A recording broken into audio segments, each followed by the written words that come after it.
Oh. We're live! Yeah. Oh, you just got a notification? What? I get a notification when the event that I put on Discord goes live in case we want to join. So if we'd like to watch this. Our own live stream? Yeah. That's good to know. We can be there. It's Hey, like, Jake. Hey, Tim. It's like Tom and Huck watching their own funeral.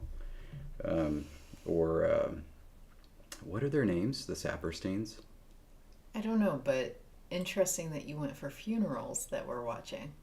Do you remember the episode of Parks and Rec? I do, but like I'm struggling to remember their name. Yeah, but I am almost 100% certain that scene was directly inspired by Tom Sawyer. Fair enough, but at the same it wasn't both of them. It was only the son. The son Saperstein. Yeah, but they're both there. Right, but she only later sees him. They're hiding behind the tree, and then they do. But it's not both of them Sure that is. died. Oh, okay. It's only him that died, right? I don't remember that Ralphio. Ralphio. John Ralphio. That's it. Okay. That was an insane little tangent that no one needed to go on, but hey! Happy 2025, everyone. My 11th grade English teacher had us read Huckleberry Finn, which I was not interested in. But I appreciated what he said about how it was an attempt for Twain to re-examine some of his past works, including Tom Sawyer. In that chapter where he sees Tom Sawyer again and tries to pull a prank that Huckleberry Finn ultimately decides is rather mean-spirited, I thought it was a good one. Anyway. Side note. Yeah. Despite the fact that the whole thing really takes place in Missouri, I've never read either Tom Sawyer or Huckleberry Finn. Have you ever read any other Twain? I mean, he's kind of the best thing to come out of your state. Till you. Wasn't he the frog jumper one? Sure was. The I Jumping read that. Frog, Calabasas County. I read that. It was not good, but I read it. He's done some alright stuff. So anyway. Hey, Happy New Year. Um, Jonathan has been to Twain's house, as I'm assuming who his is. And that's amazing. You've been in my state, just a few hours north of me. It's in Hartford, Connecticut. Wait, Connecticut? Mark Twain lived in Missouri, in Hannibal. No, not that house. Okay. Some other house. Are you talking about the reference to George and Lenny? I think Jonathan's just talking about a friend. You're like, I've been to his house. Now I'm trying to figure out what reference this is to, and then Dino Knit is like, I should go. It's not far from me. Which house? Oh, Connecticut Yankee and King Arthur's Court, right? Ah. Yeah, in Missouri we don't acknowledge any out of Missouri time. It's just Twain was born and raised in Missouri, done and done. The Connecticut Yankee and King Arthur's Court was one of my Uncle Richard's favorite books. He says he just read it and just found it hilarious and loved it and recommended I read it. I still haven't. At that point, I didn't know that he would have read a book like that, but And break. Yeah. So we're gonna keep working on Sarkezhe, but hey, before we do, David. Yeah, I know. I was gonna say that. Do you want to go on? I'm ready. I'm ready to paste. Okay. You go on. You go on. All right. You're gonna stop me after I say a few words and Yeah, I will. just say the rest. That's what you do. Yeah, I guess it is. So we participated in Artifexian's Christmas quiz again, and after some delay due to unfortunate rolling blackouts in Ireland, it will debut tomorrow at 11 a.m. Pacific time, which is something or other UTC. 7 19 o'clock, I believe. 19. Oh my God. Artifactsian is here. Artifactsian is here, everybody. Hey, Artifactsian. Hide your conlang notes. He'll come for them. Anyway, so that will debut tomorrow at 11 a.m. Pacific time. Yes. And due to the merciful nature of the timing, Jessie and I will be there to watch the debut. So we hope that you will be there as well. Jessie has just posted the link into the YouTube chat, so you can go there and click the thingy because it's a premiere, which is something that we've never done. I think you can only do a premiere with an uploaded video. You can't do a premiere with a live.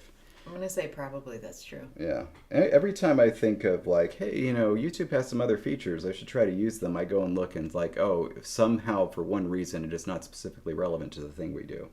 And so we just keep doing what we're doing. Sysilinqua just says, EST must mean something different to you than it means to us Sysilinguists, because it would not be 20 o'clock or 8 p.m. Eastern time in our world. European Standard Time? Maybe. Because that would make sense. It's at 11 a.m. our time. It would be 2 p.m. Eastern time. European silly time. Okay, Sysilinguists. Thank you. I was like, that is so not what I'm expecting, but okay.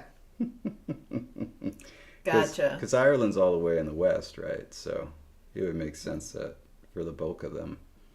It would be, yes, advanced hours, but it was just, I saw EST and thought, the U.S. East Coast, and that is not the time I was thinking from.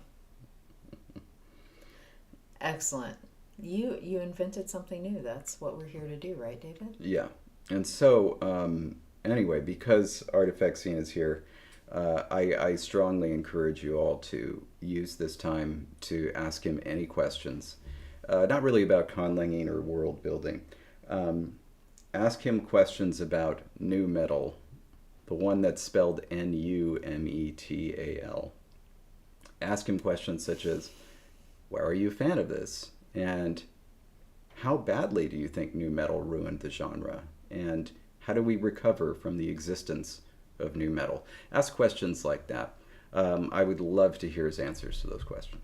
While you're talking through that, David, Miles just commented that Remy, having seen the Sarkezhe script, said it looks like Malayalam meets Georgian meets Grandma Couch. Meets Grandma Couch. Oh. Yes. Now I want to look at it. Miles, it is Grandma Couch. Wait. Miles just said there is a nu metal drag event where I live now. What song should I do?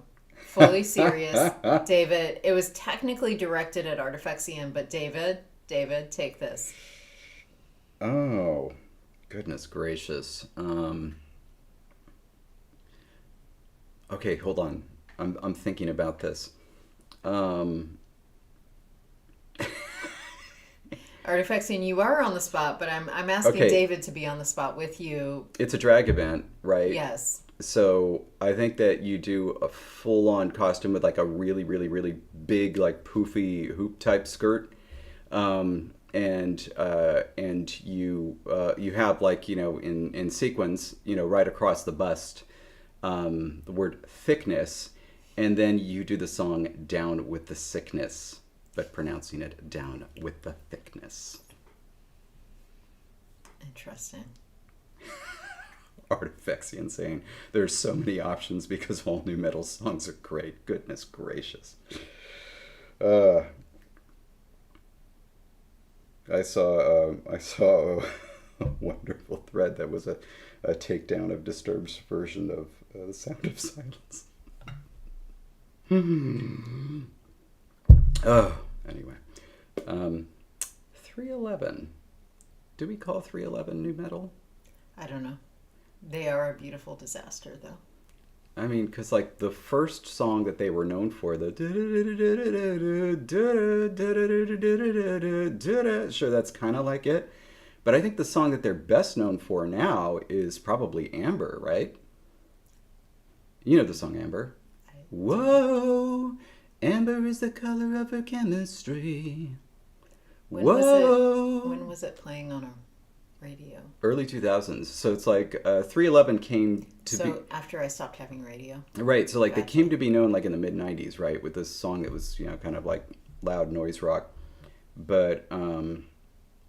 But yeah, Magpie, good question, but go on. David. Amber is a straightforward reggae song that's done in a very like almost boy bandish style, but it's done very well. Like it's a pretty song. I enjoy it.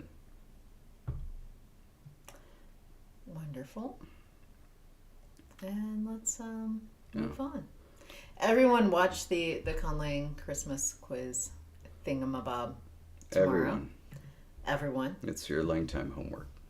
And yeah, that's the message there.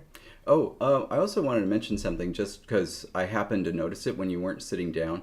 If you want to move aside, Jess, people can see our new clock. Is it visible? Yeah, that's why. I'm waiting for YouTube to like catch up, which is like so long. Okay, there's the clock. Yeah. Excellent. I Yes, just thought that's our new since it was clock. in frame, it was just kind of nice. No, David did not die. Thank you, Bubba, for trying to spread that rumor. But yes, should anything like that happen, LangTime would be forevermore and permanently canceled. So he's not allowed to. Dang. You're not allowed. You're Dang. gonna live forever. Honestly, I hope so. You're not allowed to die, so you have to. I really want to see what they're doing in 3039.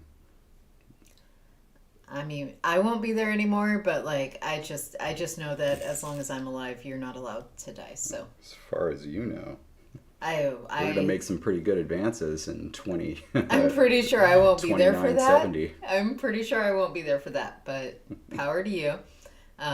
You're just not allowed to go until after I do. Yeah. Done. Have you seen All About Eve? I feel like I have, but I don't know. Fantastic movie. Fantastic movie. And a very meta movie for its time. But yeah, wonderful movie. I high recommend. Okay, so let us get down with the Sarkness. Sarkezhe. I saw Disturbed live, not because I went to see them on purpose, but because we went to Ozfest. Because Can we back up just a second? You said I saw a Disturbed live? no, I'm pretty sure that's what you said. back up the tape. I did not. Okay. Anyway, go on. You saw Because a Disturbed live. because Black Sabbath was performing with all of their original members except for the drummer. So like Tony Iommi was there, Geezer Butler was there, but the drummer was not. And yeah, I'm really glad that we went because it really was just Black Sabbath doing Black Sabbath. It was fantastic. But yeah, that was one of those instances where we left the concert before 11. So, the members of Black Sabbath are quite old. They're not doing double encores. Walked back to our car, got to our car slightly after midnight, and left the parking lot at 3:30 a.m. Was this your normal metal concert group? That's right. Okay. That was... You just kept saying we, and I was like, but okay. That's right. Okay, Corey gotcha. and the Metal Arrows, my friends Corey and Paco. And it was up in LA, so it wasn't too far, but like, jeez. That's actually the time I was going to go to my very first MLS soccer game. I was going to see LA Galaxy and the Seattle Sounders here in LA because Paco had season tickets. And then instead went to see the concert. But like I dropped him off at like 4:15 in the morning. No, 4:45 in the morning. I was like, I don't think we're going to make it today, are we? He's like, no. Okay, so it was the next day that you had the tickets. Gotcha. Yeah, the next day. The very next day. Also, side note, it does sound awful. It was. I wouldn't do it again. This is also why David has told me more than one story like this, and Yeah. why I have said you're driving to every concert we go to in this area. Yeah, that was Done and done. I'm never driving to a concert here. that was the second worst. Coachella was the worst. And I absolutely would never ever go back to Coachella unless like I was being flown privately by helicopter. That takes a lot out of you. Like you have to be young and very healthy, and I think also not really have fair skin. You know. I feel you say that as someone who can tan. Are you looking at me saying I could never do Coachella? Is that what you're saying? Yeah, I think that it would be fair. very bad for your health. Fair. Also, goodness, thinking of your knees. I mean, there were a lot of wonderful things I saw there, but It'd be on ground though, right? Not it's not concrete that worth I'm it. standing. Yeah, Which is slightly better. slightly. Not great, but slightly. Oh, Anyway, thank you for that update, Miles. I did not know that. So definitely never going to Yeah, it's Coachella. out. Done and done. Like that's all the reason I need, other than the horrible sunburns and knee pain and no bathroom situation. Oh gosh. All right. So David, Sarkezhe. So we've done some names, yeah. Miles went to NYU Film School, like as a student or like Just as to an visit. attendee. Let's talk about Sarkezhe as we await Miles's answer. So,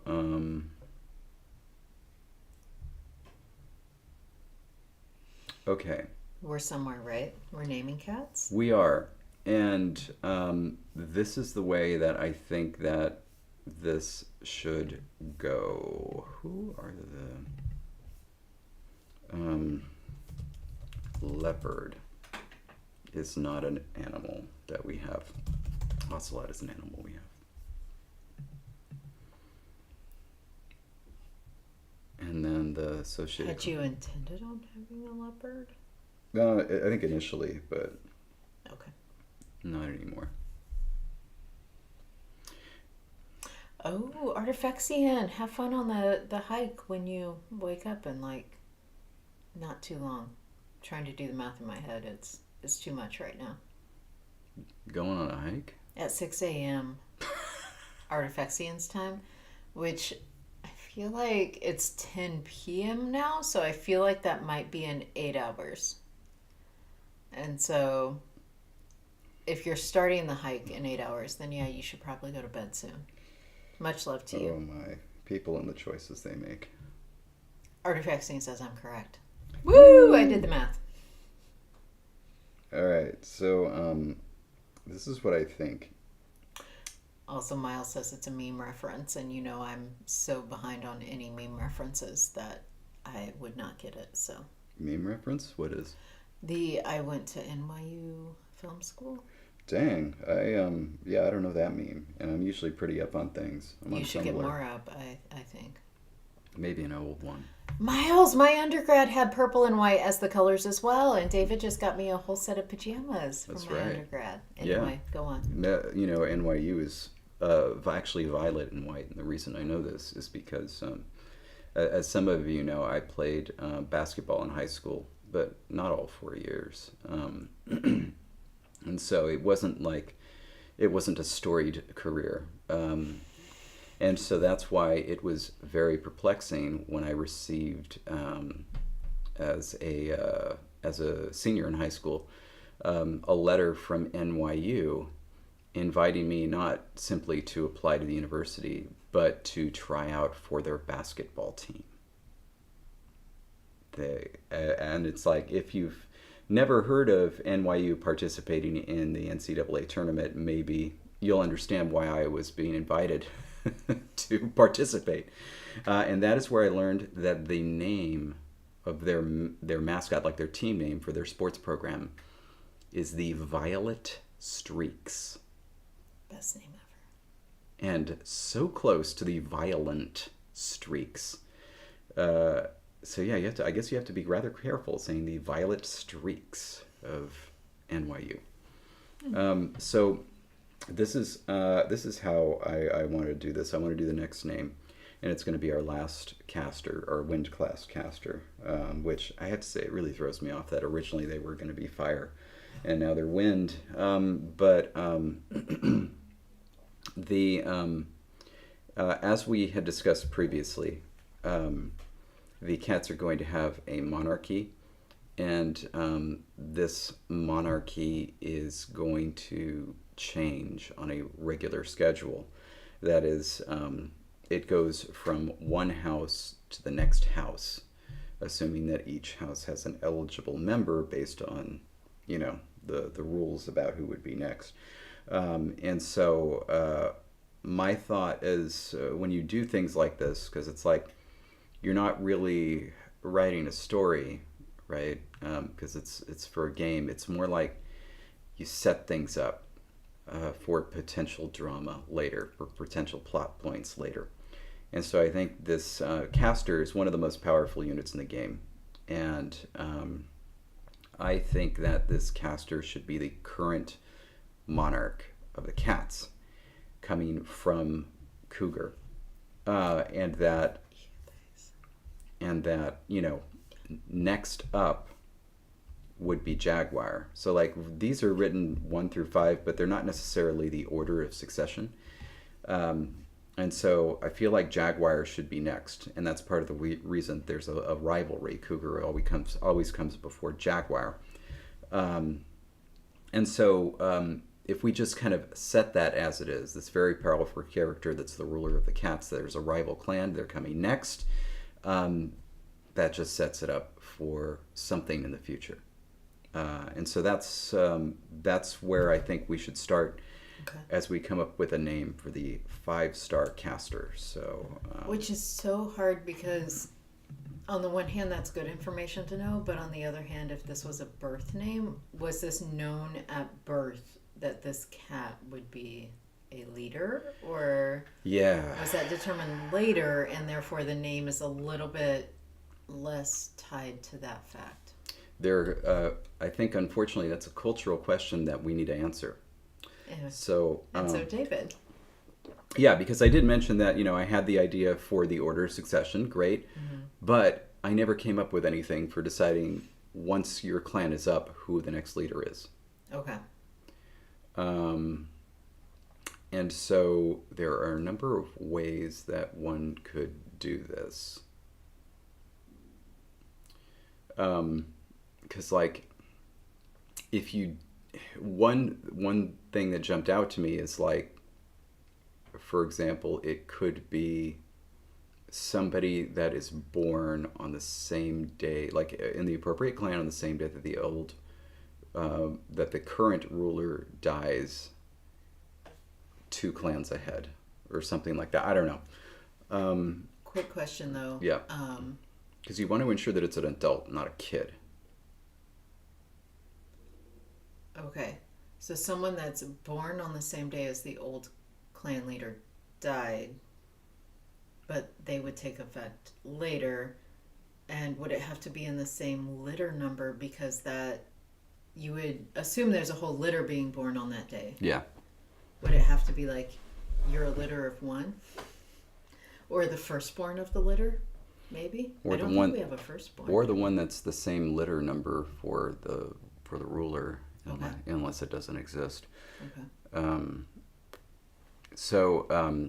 I'm trying to think if this would work. So in other words, let's say that you have A, B, and C. Mm-hmm. A is the current ruler, and when A dies, it's somebody that's born in C. Okay. Because B would already have been. B is already in line to take over. Yeah. And so the question is, time-wise, does that work? Ideally, you want rulers to be adults. You don't necessarily want them to be super old. If all 5 are supposed to have a chance, then that is not generationally timed out, I don't think. What do you mean? Because if this leader is alive while the grandbaby basically is being born, we then have to have them die, and 4 others, because there's 5 altogether. Yeah. 4 others come into power and go out of power before this one's an adult. So I think it depends on how long you're thinking each of these would last. But also, this is a math question, isn't it? like, I feel like it shouldn't be C, but maybe like E. You know, like it would be like the great great great great grandchild rather than like. That would be too old, wouldn't it? Well, effectively, the new baby would be born in another cat's rule. Yeah. Because otherwise, like, if your lifespans are. I guess if you have very short lifespans for these cats, but even then, like, that's a lot of, like, iterations of rulers to go through before you get to the one who's been born. Yeah, and so and so it might mean that every ruler is really old. So not just an adult, but actually kind of ancient. Yeah, which is not ideal. Okay. Ideally, you want this thing to be shifting and for people to be coming to power when they're like. Sorry, Matisse is pointing out that in the U.S. we may have some sort of elective monarchy, and the rulers are all old as hell. This is true. Okay, go on. I mean, you could have abdication, which would honestly screw things up, but that's not something that makes a lot of sense. That's not something. There's got to be a mechanism in place, a more or less automatic mechanism. Okay. And of course, these are the houses. They're not actually these cats. Right, So right. They're house cats. They're doing it in honor of this Yeah. mythical cat that they are not actual direct descendants of. It's just more like, hey, we honor this cat.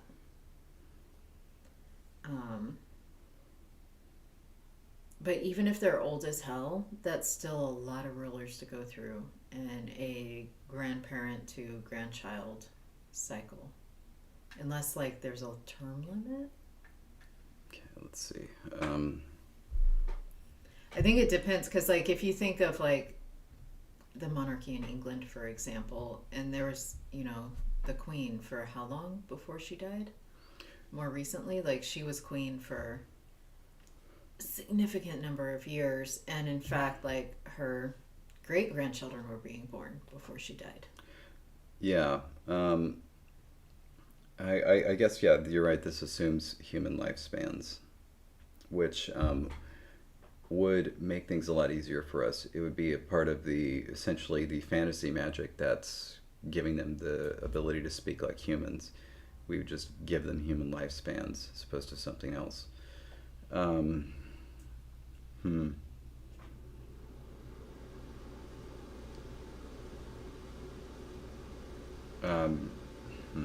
feels abnormally loud. Yeah, it Our does. thinking noise. Yeah. But even if it's not human lifespans, and so even if all lifespans are shorter,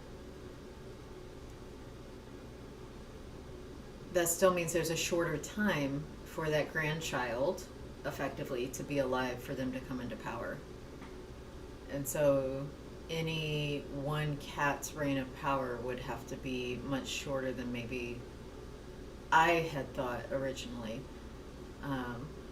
Yeah, Which is fine. It's just we just need to kind of. I was hoping for figure like that out. 20 years.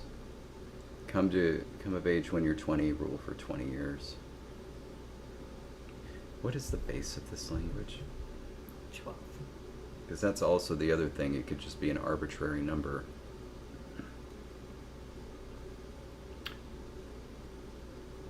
"12" would be good. But even if it's 12, That's perfect. Because you rule for 12 years, then this person comes in and rules for 12 years. The next person comes in when they're 24. You're ruling from 24 to 36, 24 to 36, 24 to 36. but it would not be a grandchild. Yes, it would. No, it wouldn't. Absolutely, it would. Someone help me. That would not be a grandchild. They're not related at all. Let's make this clear. But ruler 1 is supposed to take their over. family line is supposed to give us the next ruler. No. So you're saying a completely different family line. Yeah. That was never clear to me until this moment. I thought I made that really super clear. No. Like 100% abundantly clear. Because if you're going from house to house, of course they're not related. They can't be. That was not to me clear, and so that's fine. Okay. To clarify, it's our heater running, not our AC.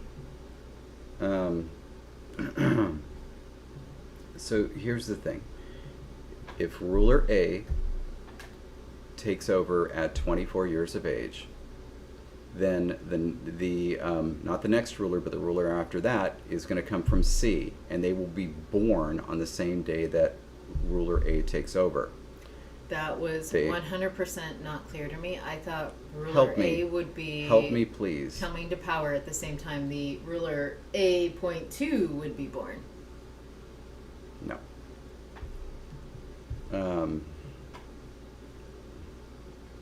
I felt like I was very clear. Okay. Well, you're being clear now, and that's right. what matters. Anyway, so yeah, A rules from 24 to 36. C is born when ruler A takes over. B will be taking over at 24 when A is 36. And then C will be 12 at that point, and then there will be 12 more years. And so B will go from 24 to 36, at which point C will be 24 and take over. I like this. All right. Yeah, kind of like the Avatar, except that the current ruler does not have to die. I like this better. Okay. All right. No, there is no element of death ending the reign. There is just birth, which means that the obvious. Yes, Jonathan, yeah. And so that is 48 years is a significant amount of time, but it's not like a time where it'd be like it's not within the memory of any cat. It would be. And so, that I think that's pretty good. So then the only question is what happens in the case of the current ruler dying, presumably by accident or something, before they serve their full term. And then either of the next two up-and-coming rulers, them dying before they take the throne, or if, both die. Danielle is suggesting something. I just thought, like, maybe another from their clan, like if there's an early death, maybe someone else from their clan takes over. Danielle had suggested maybe it's like born on the same day. I hadn't gone that far, but so, that would be the same litter, right? She would assume there's a litter born on that day. Yeah, so Danielle, did you mean the same day as the young one dies, or the same day as the original one was born that has now died? Because if that was the case, yeah, you could have like a whole line of succession, because presumably, a bunch of people are, especially with cats giving birth to multiple babies being more common, there would probably be a lot of people born on that day. Mm-hmm. Yeah. Especially with Jonathan saying like, cat parents could plan when to have kids to make sure their kids are born. They could try, on yeah. the day of succession. Uh-huh. And Logan also, I want to point this one out, and points out like, in a big conspiracy to hide the death. Yes, that's another thing that could happen, kind of like what happened with Woodrow Wilson, when he wasn't dead, but he was incapacitated, and his wife actually served as president for some time. Yeah. But they just kind of kept it hush hush because they're in the middle of war. Yeah, and Logan points out, somebody saying like the ruler isn't dead; they're just very sick or very busy and can't be seen in public at this time. Yeah. So yeah, it's the potential for a lot of future drama, which is interesting. Which you want. Yeah. Okay. Anyway, I love this. I love all the ideas. We need to write down somewhere what we're thinking, and so it probably makes sense to go to the section with all the cats. I'm sorry, I got frustrated with you.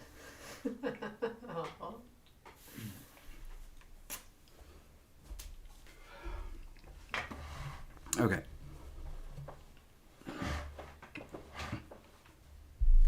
But yeah, I'm curious to see what you choose because I feel like this is out of my element to.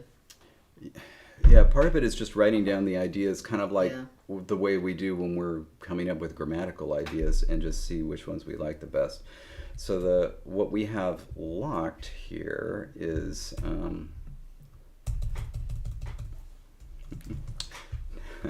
now Cat Dynasty. For those of us our age who remember, I'm imagining a soap opera just with cats. All right. Wait. Sorry. Mm-hmm.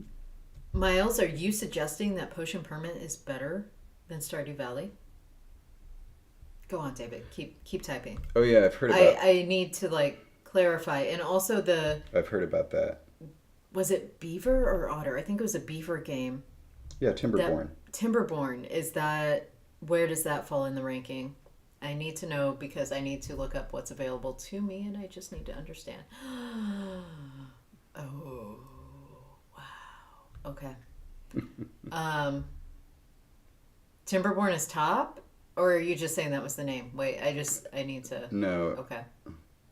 Yes, I love Stardew Valley, and I, in fact, this morning drank my coffee out of my Stardew Valley mug. That is the appropriate coffee stats on the mug, and it's Stardew Valley themed. And I'm waiting for Miles as David types information for us. Right, but where does it fall on the Potion Permit to Stardew Valley ranking, Miles? I need to see if I even have access to Potion Permit before I get too excited.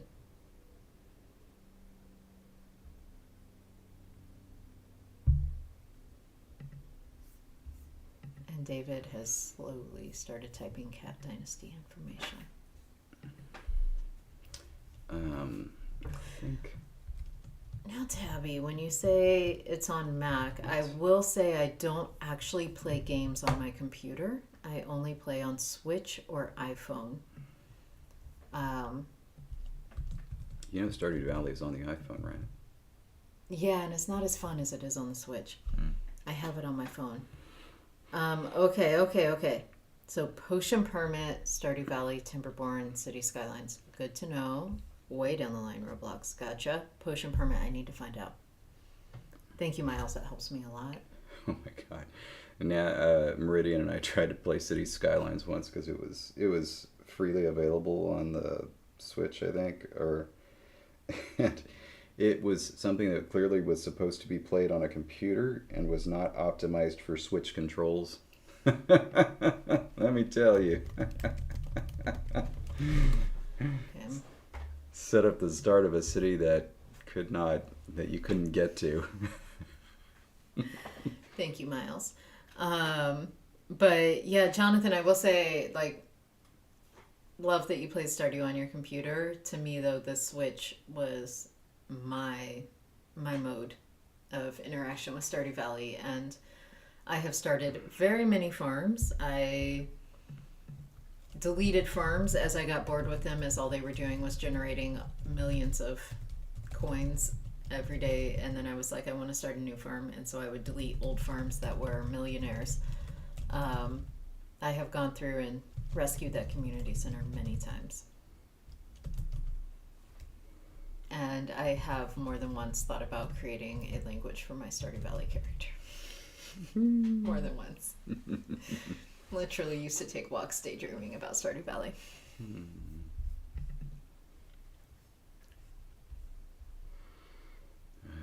Let's see.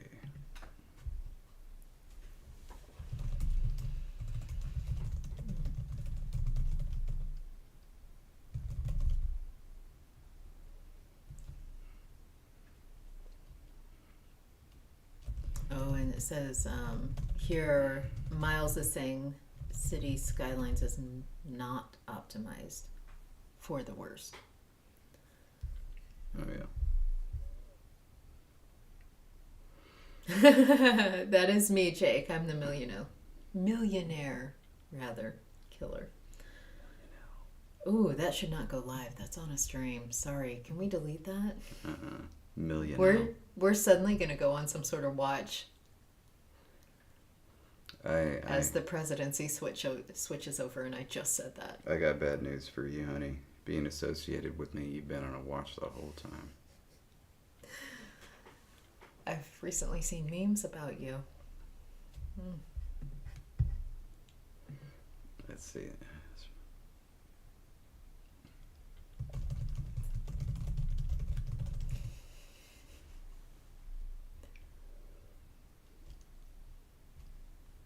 All right. David is the Mario to my Luigi. I love you all.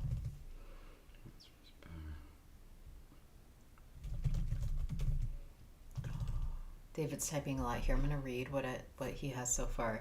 So the cats have a monarchy that passes regularly from house to house. The order of succession goes from the smallest cat to the largest.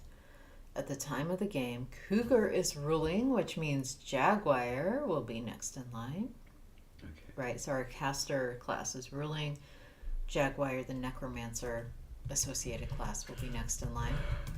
The next ruler is one who is born the day the current ruler transfers power to the next house. Yeah, that's a bit unclear. So I'm hoping this. So to make this clear, if Cougar is ruling now, the next ruler will be from Jaguar. However, at the time that Cougar transfers power to Jaguar,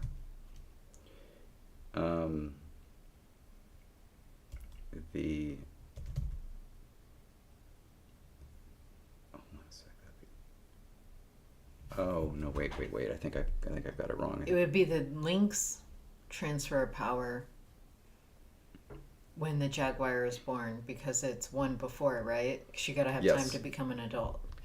That Lynx will have transferred. Sissel Languagist, I do say Jaguar. That is absolutely 100% how I say that word, and it exists because I say it that way.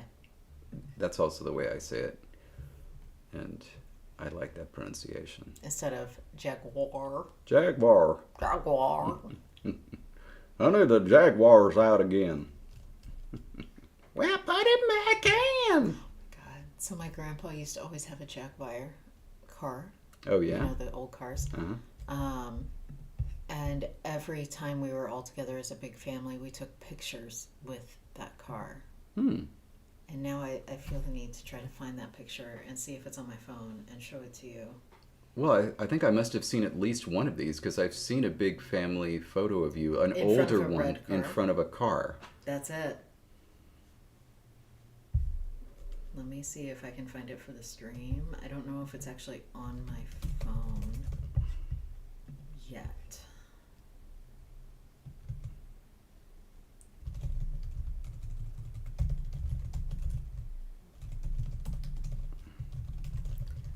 And David's still typing as I am searching to see if this family photo...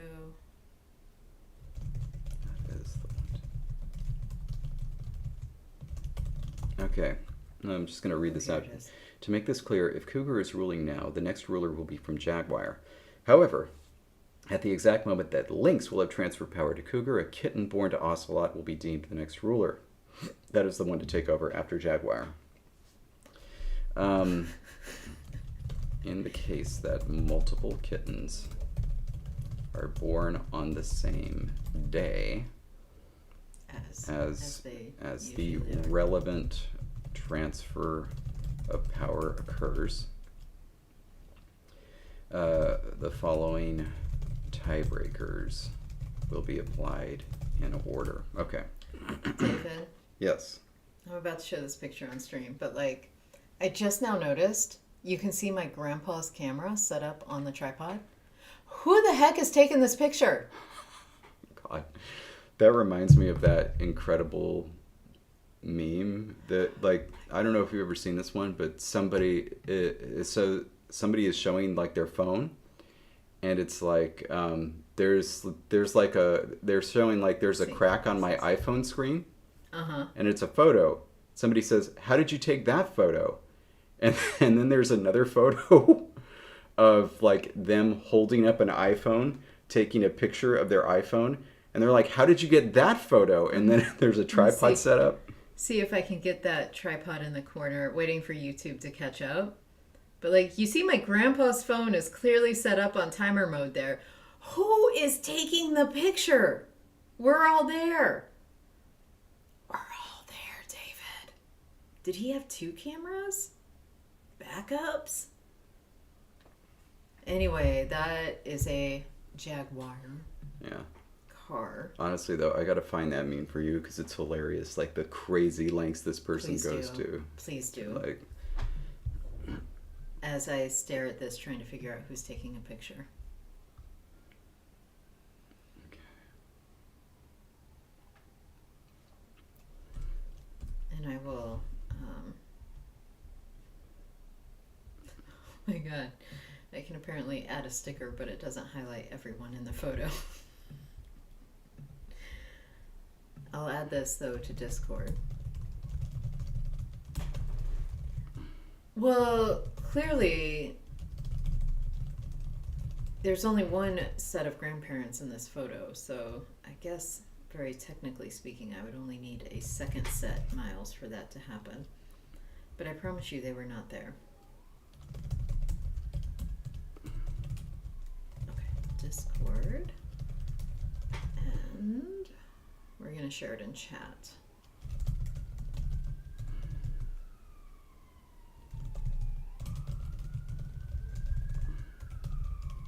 As David continues typing.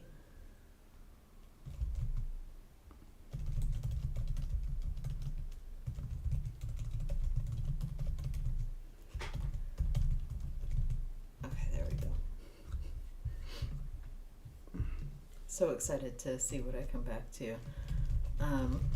Also exciting. Oh my gosh, I just realized this totally looks like I photoshopped in this cat because the sun is shining. But this is a cat who keeps visiting us.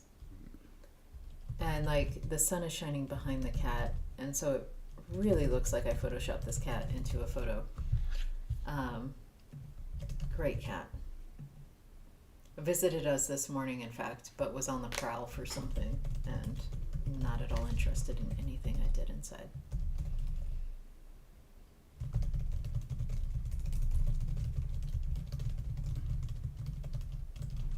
Maybe it was fairies, indeed.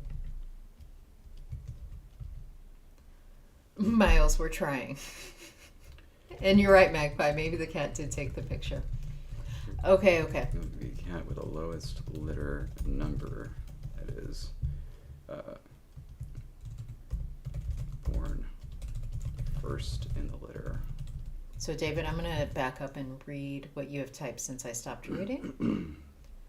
So, to make this clear, if Cougar is ruling now, the next ruler will be from Jaguar.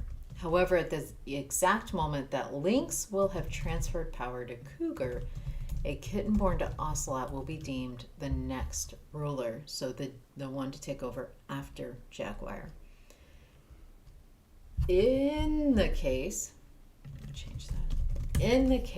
that multiple kittens are born on the same day as the relevant transfer of power occurs, the following tiebreakers will be applied in order.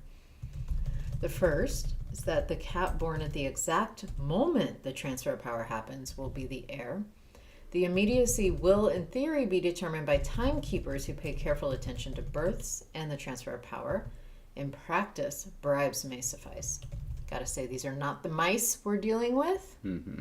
They're the cats. If no one is born at the exact moment, it will be the first cat born after the transfer of power. Almost like a Price is Right moment. Mm-hmm. Can't go over. If 2 or more cats are born simultaneously, either at the moment of the transfer of power or afterwards, It will be the cat with the lowest litter number, i.e. being born first in the litter will be heir over one born second. If 2 or more cats are born simultaneously at the exact moment and all have the same litter numbers, the one born to a larger litter will be chosen, because effectively you're ruling more of the litter. Mm-hmm. Effectively. Yeah. If the litters are of the same size,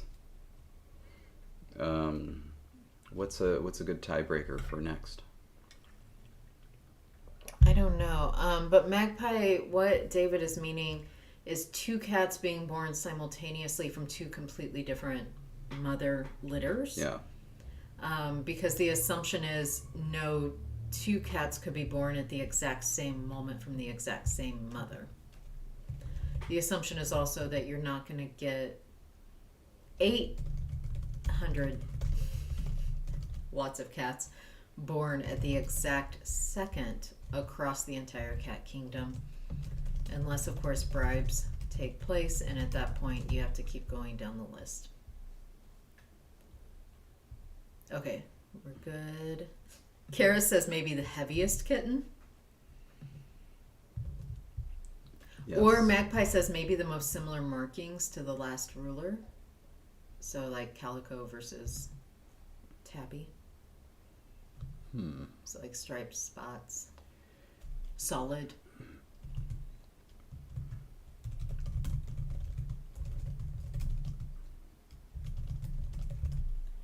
And Jonathan, I don't think they have to be particularly large houses for several ties to take place, because all you need is, 3 mothers giving birth on the same day for this to be an issue.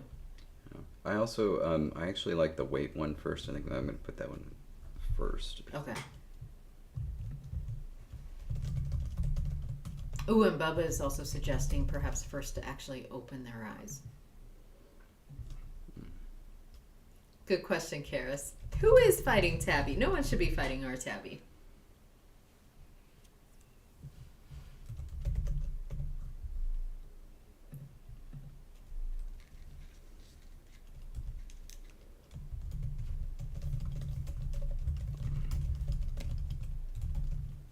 All right, so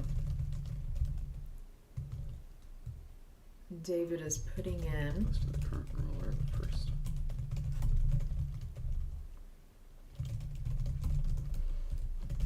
And I will say, if we do have like a final tiebreaker for like when they open their eyes, we do have a root that is from to be blind, which means to be cute, based on the fact that kittens don't open their eyes / can't see when they're born.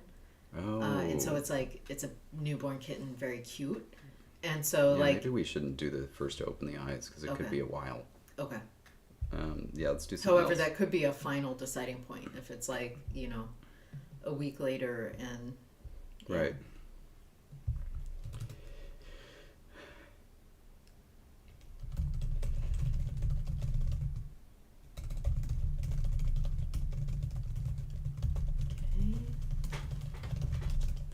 All right, so what we need another tiebreaker for in between. In between. Okay, so first we have the one born to a larger litter. The next is size, so the heaviest cat. If they're the same weight, then the most similar fur markings will be chosen. If the fur markings, however, are considered close, what about the actual color of the fur? Because you could be a tabby with differing colors as the main color, or a calico with differing colors as the main color. Hold on, if both fur markings are considered close to the current ruler. Oh, and Tinguish is asking longest tail. The longest tail. Yeah, I like that better. Yep. And then we have our 8th place. All right, that should be good. Yeah. That should be good. Surely. They have to go through 8 like of those things wouldn't 8 happen. rounds of bribing to get to that point, which means they would have to belong to such a wealthy family to have bribed 8 times around that at some point they're just going to be the winner simply because they have the most money. And isn't that the way things go? Moving on. All right, so there we go. Yay! That's That's fun. It doesn't necessarily answer our question, but I think they should be born first in their litter, David. probably. And so, like, that says something. If they're the current ruler, chances are they were born first. Okay, so how do we do first in this thing? We have it. No, I know. I was just asking. Just a second. We now have a lot more firsts in this First document. Rallong. Yeah, Rallong. Rallong. So, Rallongos. Rallongos.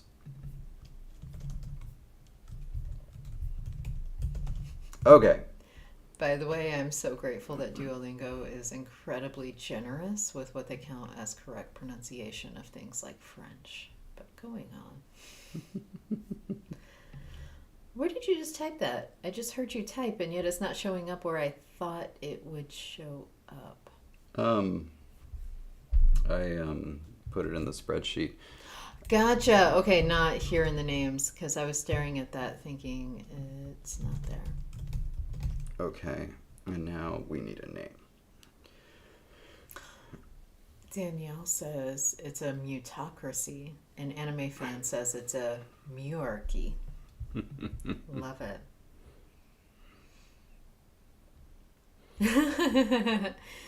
Karis also suggested first to feed, ensue a mad dash to the nipple. They would have no idea, and yet there it is. There it is. Quick question, David. Mm-hmm. Does that stay nasal despite the fact that a nasal follows it? Yeah, basically. Okay. Just checking. It preserves the nasal and then it deletes it. Okay. It stops the spread of nasalization. All right. Rallongos. A good cat name. This will be a feisty cat.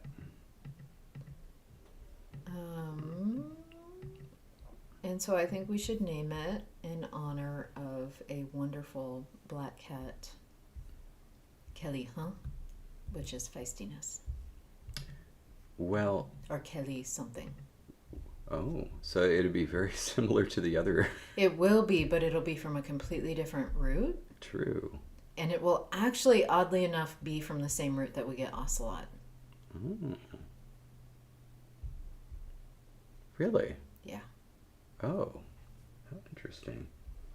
We could also get something very close with cal, meaning to be warm, so it could be a warm cat. But I like the feist.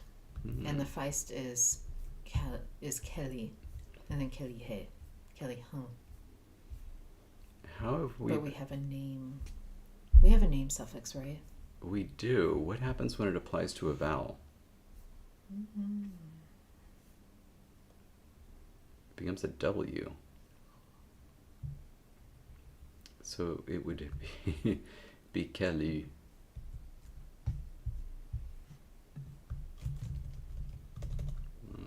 That's how that would become a name suffix. How do we... Migrege. How do we get that name? And Barajo. Was that just vowel changes? Yeah. Here, well, there is another option. If we did that. Miles, I love it. We do all know what follows soft kitty, and it is indeed warm kitty. Little ball of fur. David, of course, recognizes that because of me. Yeah, I'm sure. I do. Oh, that's what. Hold on a sec. I agree, Magpie. It does feel like a good time to name the cat queen after Kitty. I agree.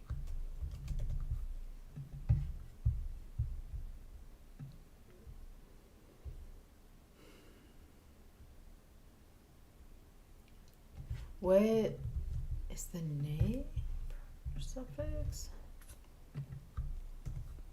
I got it. You got it, okay.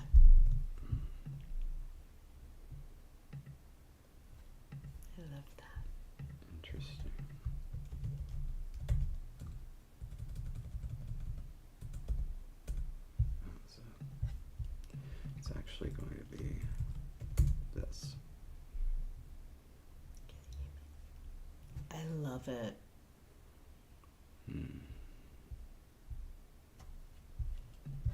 That is good.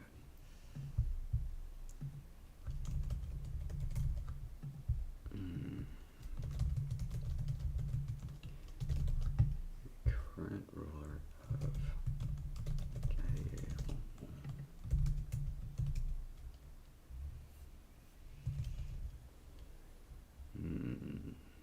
Oh, you're typing in Yeah. the spreadsheet now? Okay. As a master of magic, and full of spunk and feist. Yes. Yes.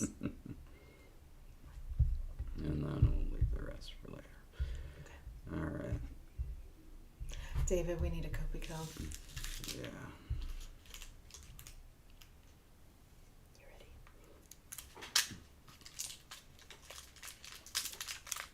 Here we go. Here's mine. Cheers. Cheers.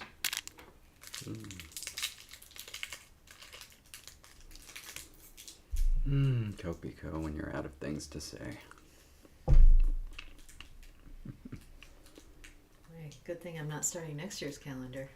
That'd be a hard one to illustrate.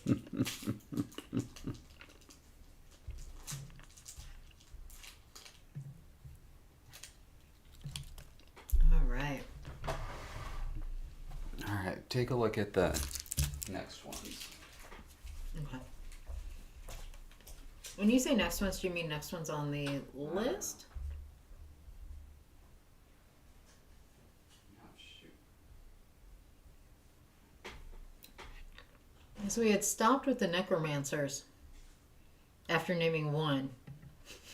And we were like, that's good. And we moved on to the casters. We still have 2 necromancers to name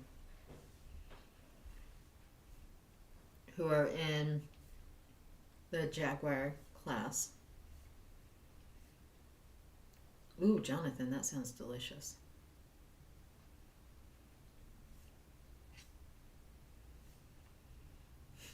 And Magpie, you're absolutely right. December would be a good time to have a no more words to say.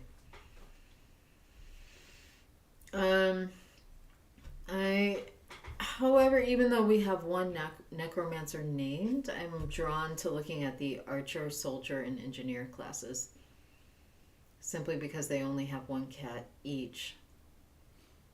And I feel like that may be an easier draw to figure out each of these 1 cats, none of whom are super high rated, so all of whom are 1 to 3 stars. And so I feel like at that point it's more a matter of David deciding maybe what they were most known for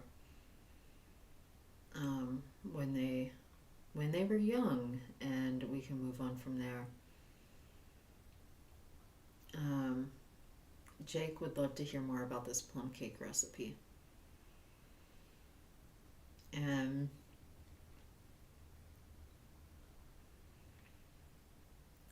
as delighted as I am to have this name honoring Kelly, I feel that maybe David is going to need a moment, and I feel bad about having suggested it for that reason. But I'm very, very happy to have this cat named after her.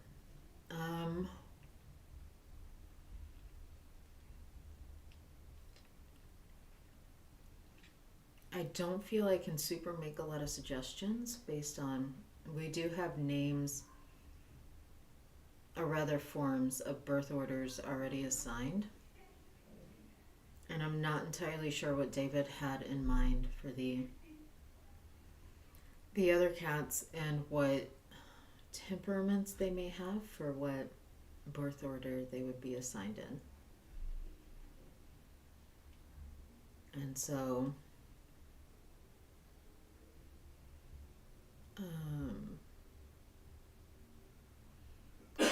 Jonathan, that is delightful that you made toffee and chocolate chip cookies using smashed Werther's Originals. David would be very excited to try those.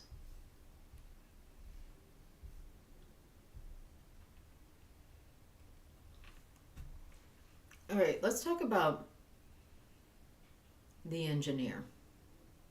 I feel like that's a low-hanging fruit because I feel like the engineer is not a common class for cats.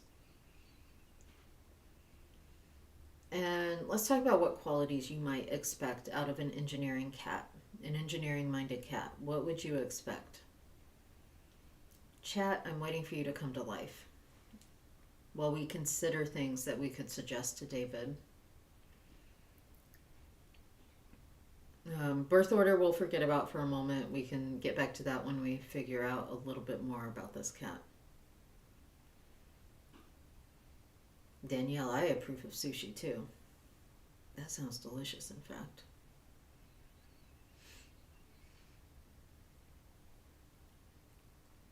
We talked about engineers before and what they need.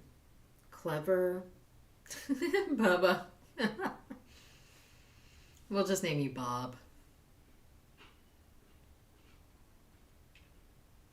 Ooh, I like this idea though. Solitary. Okay.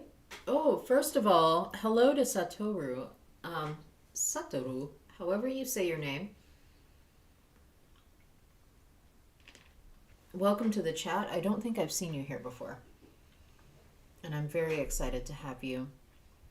And you're absolutely right, some sort of experimentation where they just go around dropping things to see how they fall, which ties in with Tabby's suggestion of being odd or eccentric.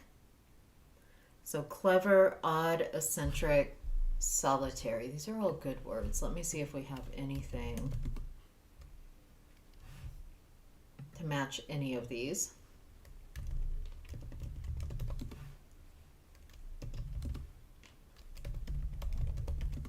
So far, it's a big fat no.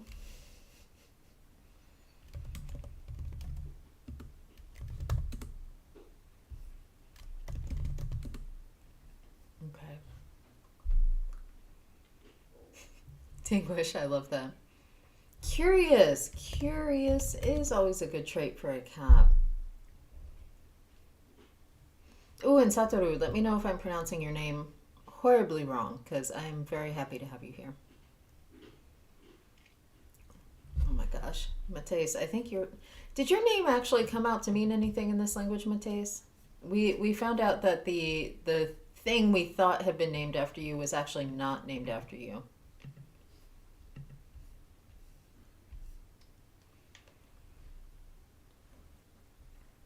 Because it didn't mean tall, it meant to crouch, that's right. And so if it's not, we could try to figure out how to get your name in here, Mateus. You tell me. You act like I have great... Looking at our patron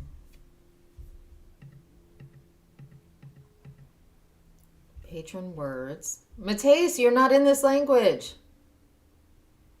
Okay, Mateus, give us a form. We're going to make it mean something that will be this cat name. You are now going to be the engineer in this language, which I love for so many reasons. And it can either mean something that will end up taking the form of something that means curious, which we'll have to find a good root that would end up meaning curious. Or something along the lines of like experiment or to try. To try would be a good one. And it can either be your name or just a word you want in the language. I should specify that. But Mateus, you're getting a word right here, right now, that will end up being the engineer character in this game. And I'm going to go up to the patron words. To blep. To blep. Is blep even a thing? Are we just creating that out of thin air? And I may need to get...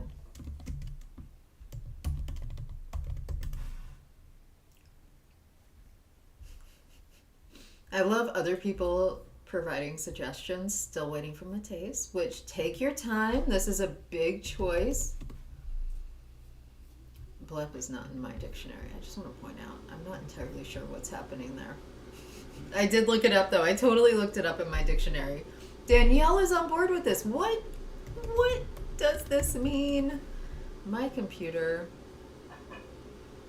Oh my god, blepping is when an animal's tongue casually pokes out of their mouth and stays there. I have just learned this word. Mateus, you take your time. I just learned the word blepping, which,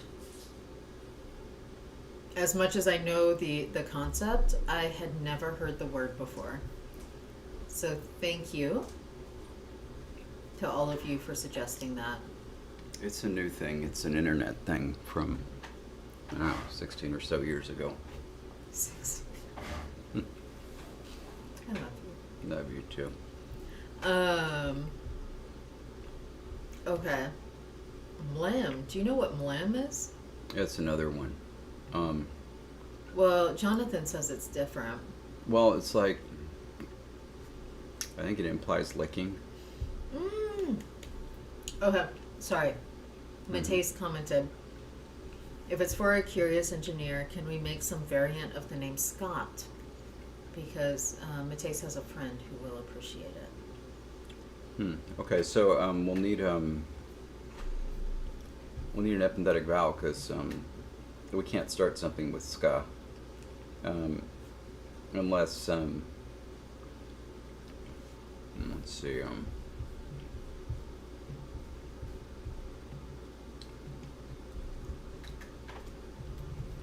What if we just throw a schwa in the beginning? We had a schwa named protoforms, right? Yeah. Like a scut. It's What pretty does that big come for out? a root. But If you put a schwa in, it's escat. If you put an A in, it's ascat. oh, let's do the A. But what if the root was a little more complex than a standard root because it was effectively something that came to mean curious, but was more like almost onomatopoeic, where it was like the cat would sniff and step, like Scott, Scott, Scott. And so, and then that became curious because you're always sniffing and stepping. Well, could it be a compound? Os means sniff and cat means If we step. don't have sniff yet. We have neither sniff nor step, so yes. And I don't know a handy way to check if we've ever done verb-verb compounds, but I don't see why not.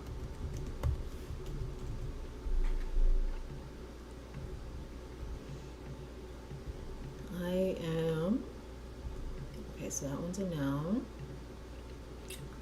Ooh, We have no, that's a noun. reduplication. We have to play with is a compound. It's Oh, that's reduplication. Sorry.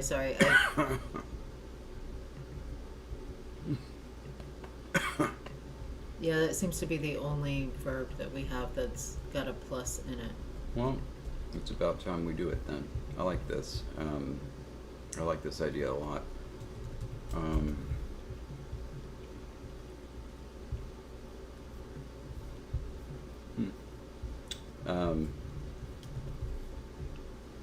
If Mateus will allow it, we could make the root QAT as opposed to KAT, because oh no, we can't. It already exists. Ah, it's too bad.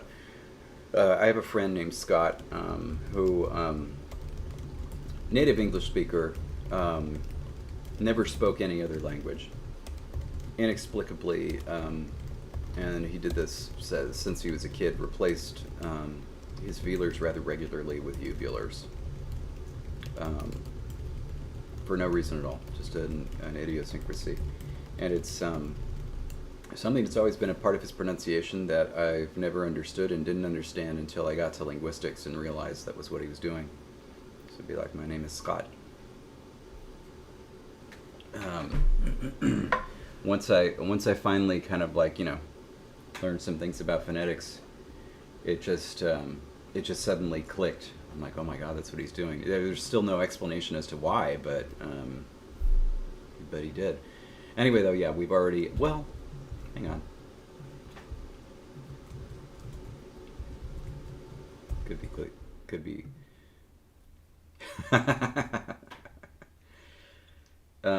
We actually could make the root Q ash T. Wouldn't make a difference because the Q will drag it back. I don't know. And we don't have that one yet? I don't think so. Because we've got K-A-T, or sorry, Q-A-T. Yeah, we have that. And Q-L, but no Q-T. But yeah, up to Mateus. My friend Scott is from Jake's area, born and raised in South End. Wow. Well, Dark Horse, speaking of it's Dark Horse birthday. Dark Horse. Recently, Mateus had a birthday, or a birthday, as it were. Yeah. But I was gonna say, since Dark Horse is here, I don't know if Dark Horse was here last time for the calendar. I mean, the images are on your computer. That'd be honestly easier at this point than getting it off the wall on the hook. That's true. As long as they can't see what you're doing on your computer. I don't know. Can you see? I'm looking to find out. Like, I don't think so because I'm showing the application. Okay, yeah, no, I'm not seeing anything but Have pages. you ever? So, Mateus, have you ever been around? Have you ever been around Jake's part of the world? Dark Horse may have seen the calendar. Just FYI, specifically, David is talking about a drawing that was inspired by you, Dark Horse. Yeah. Or by a Kopiko slogan that David said based on your name, rather, I guess. Bubba, stay grammar. So glad you were here. Yeah, it's nice to see you, Bubba.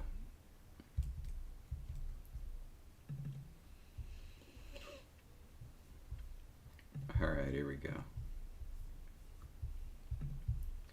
Okay, let's just put on the desktop and alright. Here you go. So Jessie made a calendar of Kopiko slogans from things that I had said when we had our Kopiko on the stream, and she'd gone back through tons to look for some. And this was one of them. So I said, when doing Kopiko Dark Horse, this one's for you. And so she's drawn me as a dog. Did I say Droon? How do you say that? You sure? She has drawn me as a dog. You sure did say Droon, though. I love it. And then there is a Dark Horse in the background. Anyway, so I didn't remember you being here for this one. You might have seen it just on watching it later. But I wanted to show it to you. I love that one. That's so cute. All right, back to it.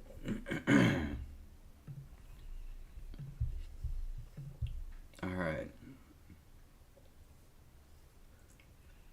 What? You see what Miles just wrote? That we should have 17 names. No, the bottom thing. Oh. I don't even understand it. Except Jerome should be a root now. Excuse me, sorry. Well, let's get through Scott's name. Oh my gosh, Jake, that's amazing. Huh. Jake made the past tense of sink, and confused their Italian bus. I don't think there's any Yemeni restaurants around us. If there are, I don't know about them.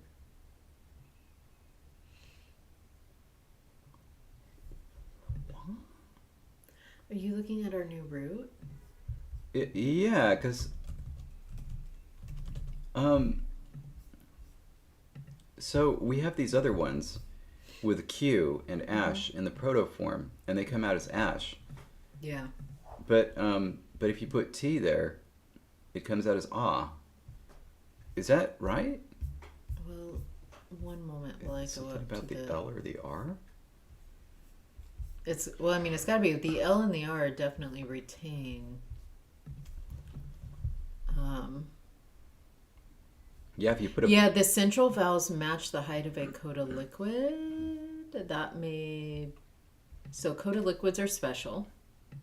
I'm going to say that before I go on. yeah.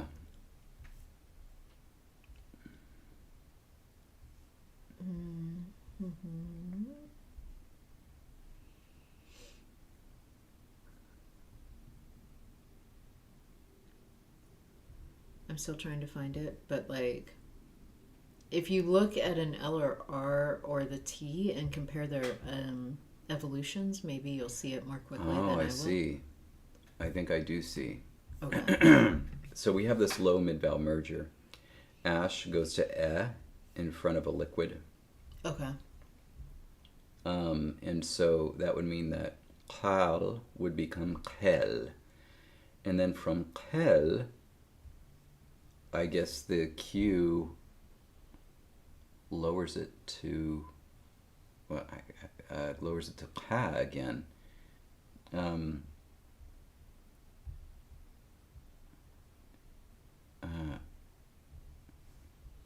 Vowel lowering backing.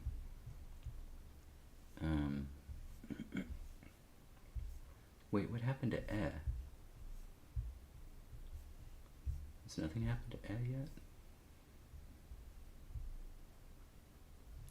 It's hard to follow along in the sound changes as they're written, so I'm honestly not able to answer that.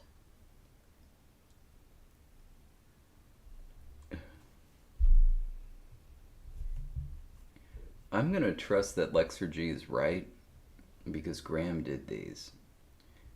But basically, yeah, I think it's the liquid that does it. Because if you throw a vowel after these things, they become ah.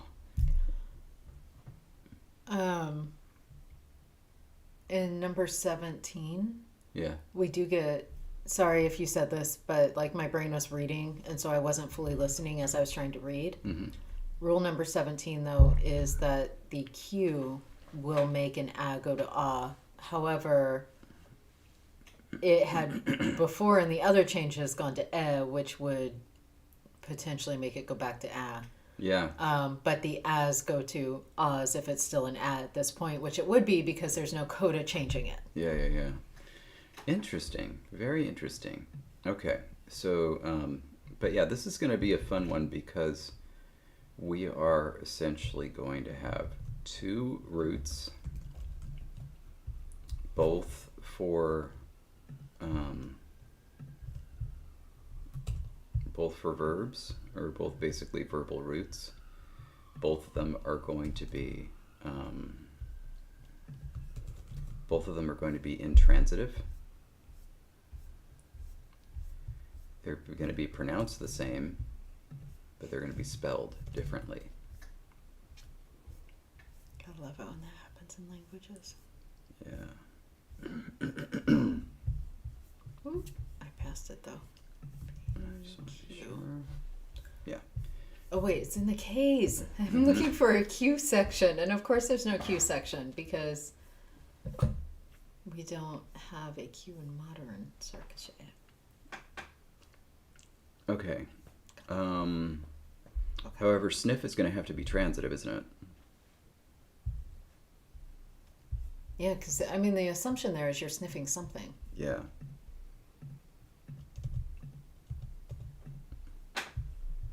Yeah. All right, so we need a verb that's an ah verb that is transitive that we can copy. This will do.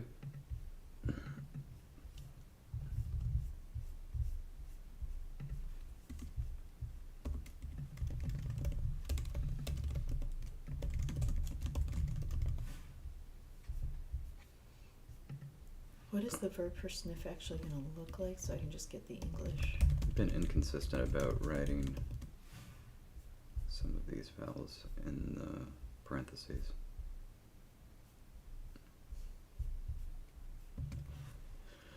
Indeed, Jake.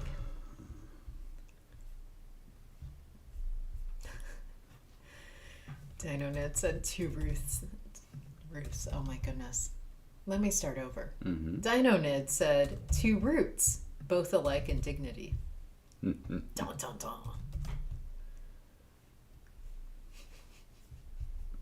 And Jake says, no Q in Sarkezhe to Bubba's bibhist. We only have one word that starts with an N. It's weird. Like, in the entire language? Yeah. We should fix that, David. Yeah. Same for O. Now that's more explicable because O raises to oo everywhere. So it's kind of hard to get a word that starts with O. And that's why the only one that we have is nasalized. Okay, but I did just correct all of the ahs in the parentheses. That's correct.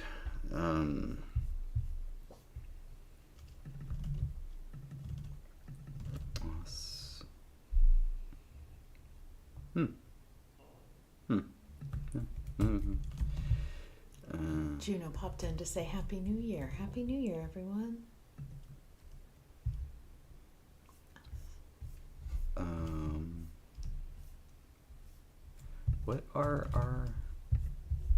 What do those mean?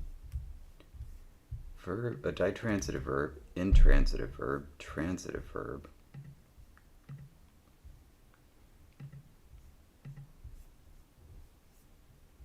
No, this is just a regular transitive. Yeah. Are ditransitives different? They have a different, one of the inflections is different. Darn it. Well, because there's an AP transitive and AR transitive for the grammaticalization section. For the T-lick and A-T-lick. So that needs to be Excuse me.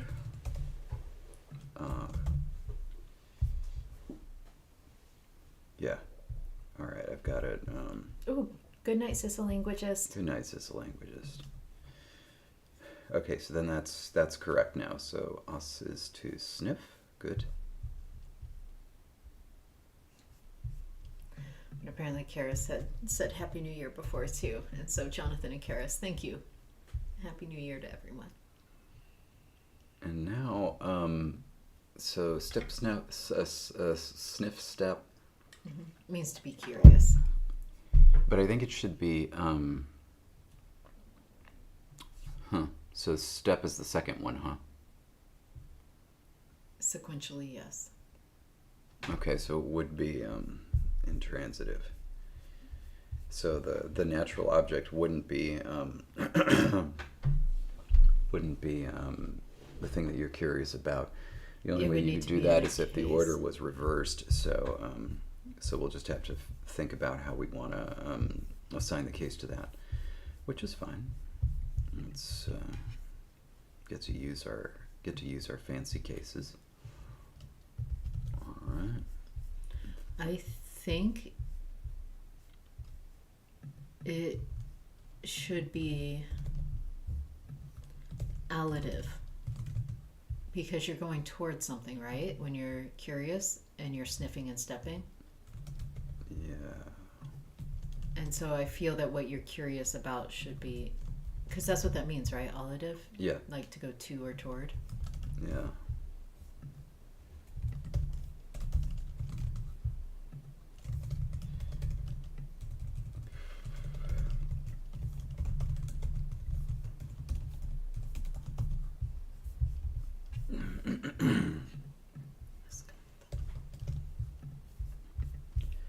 Fantastic. And then, the allative is the cos one. Yeah, that's good. That's really good. Well done, Jess. Oh, thank you. All right.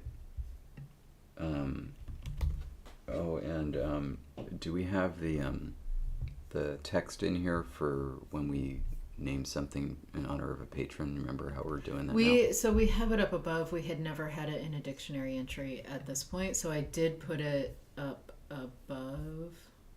I am putting it now. Okay. Because we can add those. I like that. I like adding that to the dictionary. I think that's nice. We can go and do it for this entry. We'll just need to go back and add. I've got a list that we can go back and add in. Well, that's cool. That's fun. Okay, and so now we add that vowel afterwards, and I think I just do barred I, right? Yeah. It's kind of reminiscent of Gieler, because Gieler, the names would end in either D or T plus the high vowel harmony. Ooh. Now, of course, in the case of Gieler, it really was high vowel harmony. This is actually going to be Ascado. Okay. With a D. T voices intervocalically?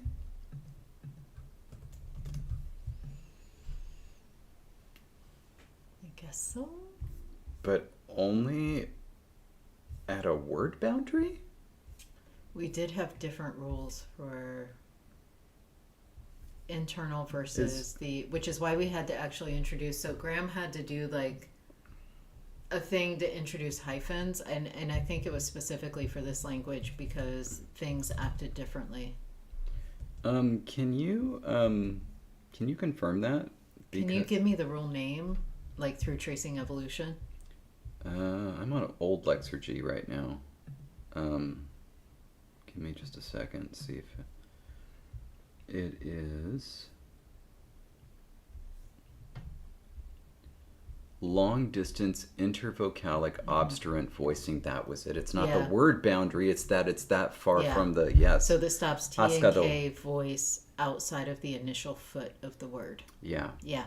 Mateus, how are we feeling about that? Is Mateus still here? Mateus said, yeah. Mateus said that's a valid point recently. Who said going to bed is for cowards? So yes, Mateus should still be here. Mateus is no coward who sleeps.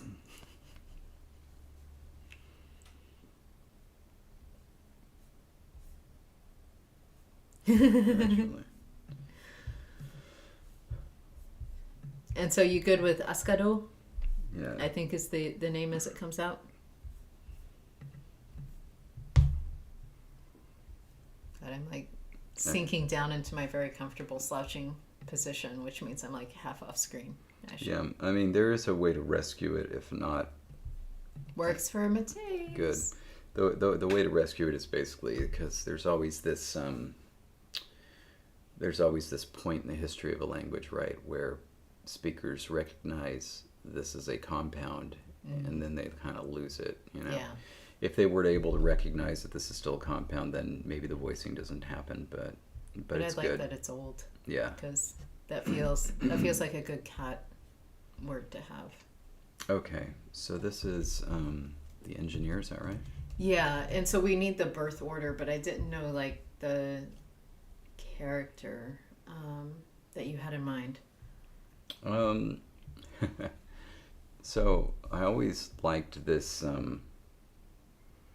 I always liked the mascot of the Indiana Pacers, who. The car? Well, for some reason, it's I think a tuxedo cat, and at some point in time, it started wearing a little bandana on its head, and that is basically what I imagine for this cat. Also, might be partly inspired by Kit Kat and Kid Cat from Cat Quest that Meridian and I play. Kit Kat is the blacksmith, and her younger brother is also a blacksmith. Okay, so first of all, I've got to say that I now remember having had conversation about this mascot with you before, because it is out of left field and makes no sense whatsoever. Yeah. Secondly, though, like it has gone through some iterations to the point where like it's now a cat, but at one point it looked like a beat up dog. What's Bowser? What's the name of the mascot? I think Bowser. Based on this. Boomer. Well, Bowser at one point, though, I'm seeing pictures of a Bowser. At one point, apparently. But yeah, here it says Boomer on other ones. when it was Bowser, it was a dog with like a spot over its eye that honestly Oh, yeah. in costume looks like a black eye, but in practice is supposed to be just like a spotted dog with, you know, like a black patch over its eye. Yeah, the cat was introduced in 1991. I do see the dog you're talking about.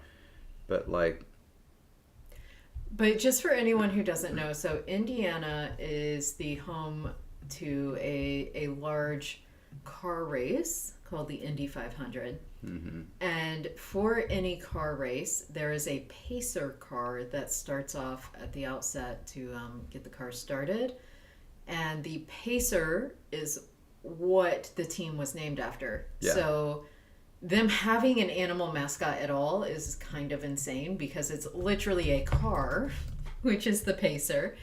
And they went with first a dog, then a cat to be its mascot. And that's wild. And some of their choices aesthetically are also wild. And so the thing that I'm trying to find, I'm trying to find the older pictures. Maybe this is one. So teaching some people some things, and yes, Miles, that is, and I know quite a bit, oddly enough, about car racing because I had an uncle who was a racer, and racer enough that when my aunt and uncle had a child, they named her Indy after the Indy 500, and my aunt would put her foot down though on her middle name being Anna. Hmm. Nice. So these, it's really hard to find older pictures because what I'm remembering is from the 90s playoffs when the Pacers had these older uniforms. And all the pictures I find of Boomer, he's wearing uniforms that are clearly far after the time I'm thinking Okay. of. Indiana Pacers, Boomer, and then headscarf. Is that what headscarf You would or say bandana. I'm not sure. bandana? If that would find. Bandana. It's also Indy is the nickname for Indiana Jones in that series. Yeah. But of course, my cousin was not thrilled by that. And of course, that was just his nickname. That wasn't his real name. Which was Which was the name of his father, but Junior. Mm-hmm. The nickname was named after the dog. Yeah. And Dark Horse also had a dog named Indy. But also, like, side note, my dad actually worked the pit crew for my uncle. So as my uncle was racing cars, my dad was on his pit crew. And so when I was really young, I remember being loaded up into the RV to drive to a car race too. We were in the center of the circle, and if you've been to a race before, you know what I mean by that. Watching the races. I am not having luck finding this. Like, this is, I watched these games on television. Maybe they just but this was kind of before the era when they took pictures of everything. Maybe the memories I have aren't preserved.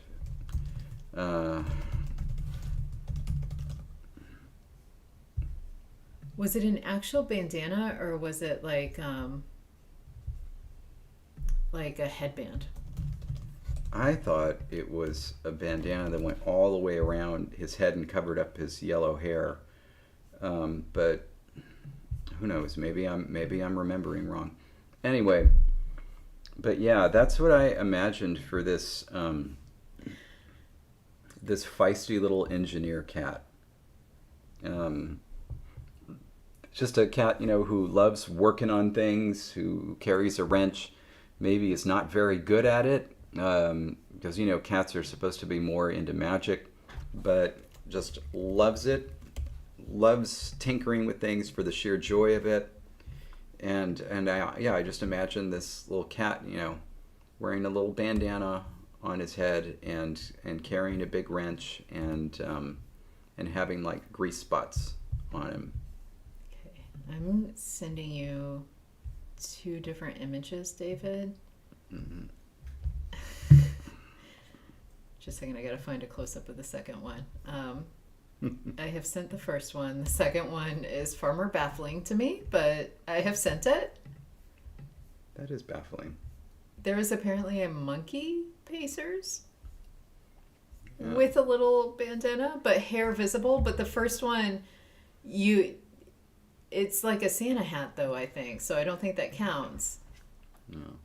So, by the way, this mascot was just introduced in 1991. I have no idea why, but I'll share two other random mascot stories. One, of course, is the Phoenix Suns mascot is a gorilla. And you might think, what on earth does a gorilla have to do with the Phoenix Suns or anything? Well, basically, I think it was the 70s, somebody sent as a joke a singing messenger to either the Phoenix Suns owner or the team or something, like on a holiday.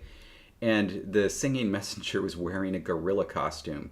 And they thought it was so hilarious that they decided to just make the gorilla their mascot. They didn't have one before that. And so ever since then, the gorilla has been the Phoenix Suns mascot. Great story. So the other one, the Charlotte Hornets moved to New Orleans and became the New Orleans Hornets. And then there was another team created in Charlotte called the Charlotte Bobcats, which did terribly. Ended up having to sell the team. And the new owners wanted to bring back the Hornets name. And so they basically contacted New Orleans. They agreed to it.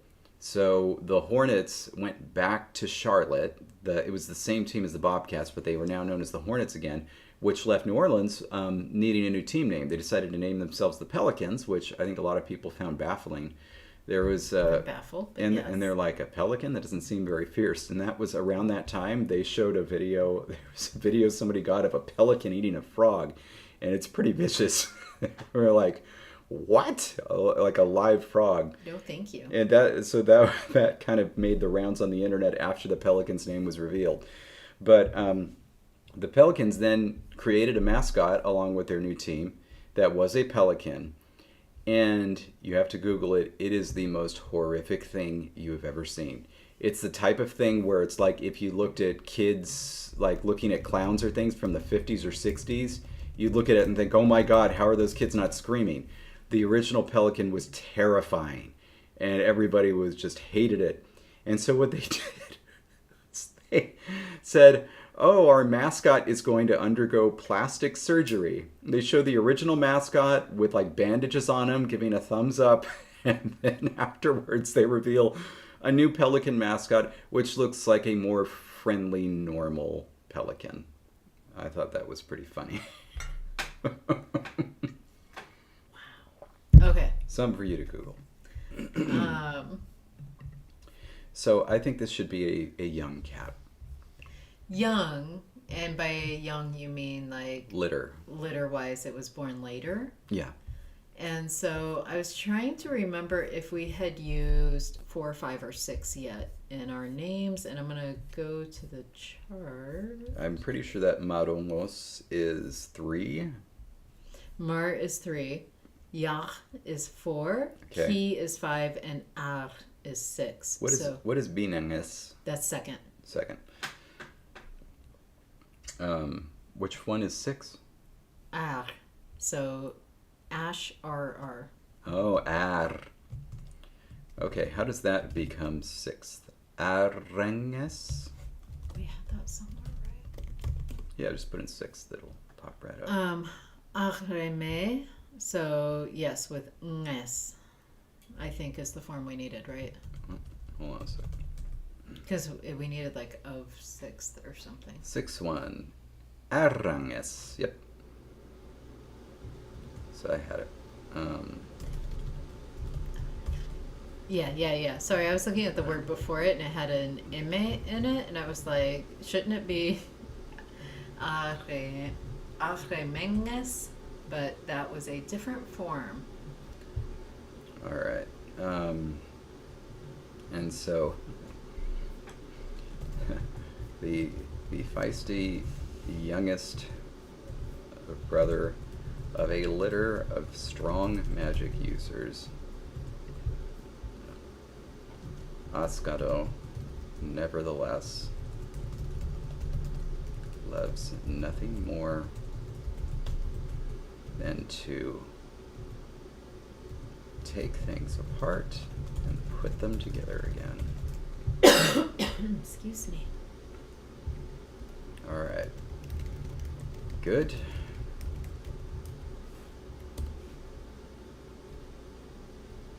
Let's see.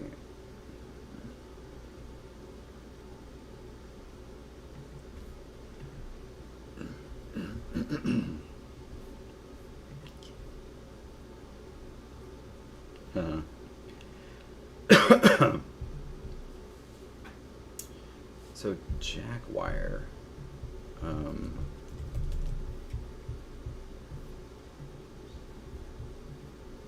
Were you trying to just get one of those named? We've got Jack- one. We've got a necromancer at Jack- the 1-star named. So Jackwire is next in the line of succession. And then, which means that, okay, if the current ruler is closer to the end of the reign than the beginning, then the next successor is going to be, 1920, which would make the Ocelot one like 7 or 8. Okay. It might be too young to make a class, because that is the archer, and the cat archer is tier 2. Because we're assuming that their abilities would be higher if they were hoping that they would be leader. But we had also said that age wasn't tied to ability in the cat ranking. Yeah, I just thought that might be a little bit too young. Because it's 36, 24, 12. And so then as you go backwards,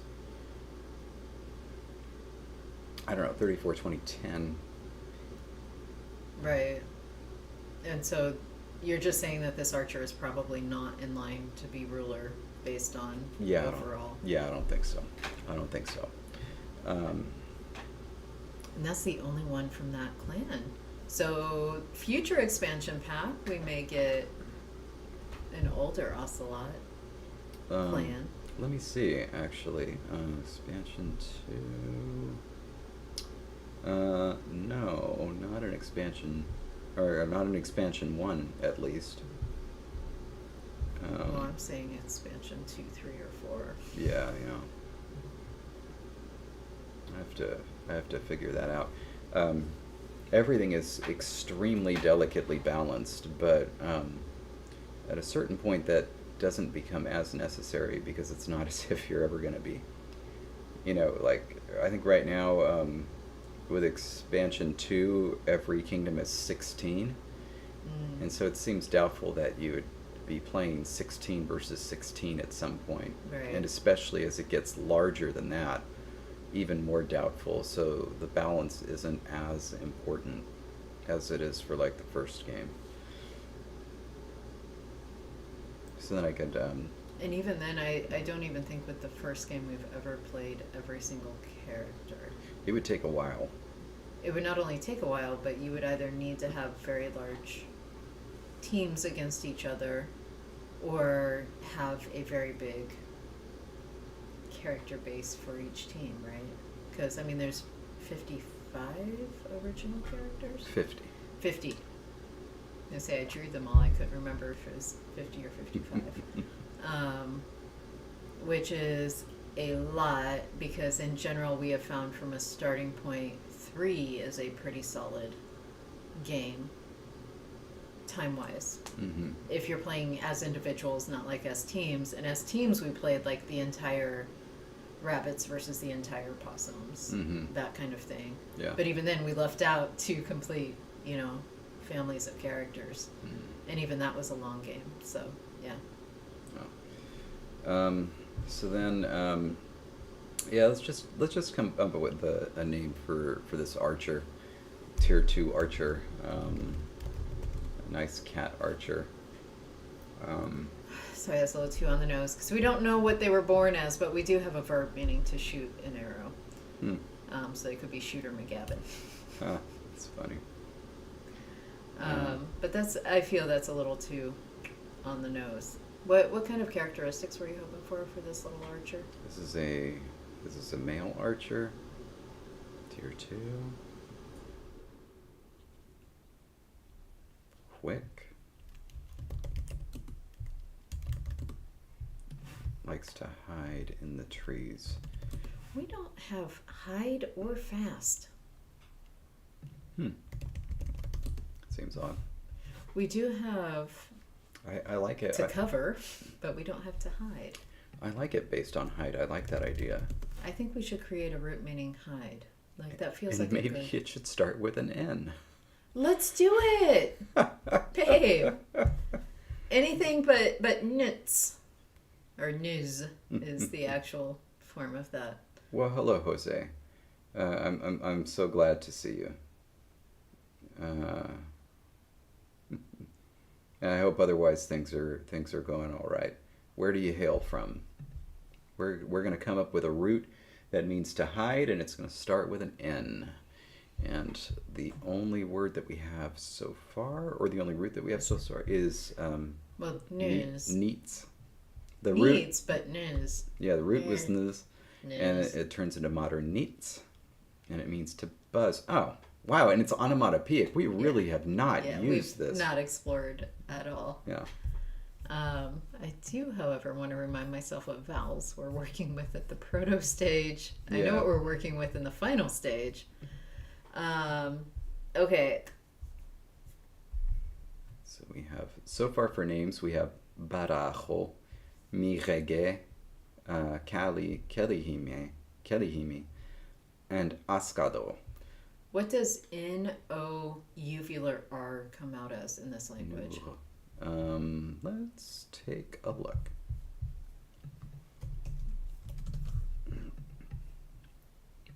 Oh, right, doing trace evolution. Hold on a sec.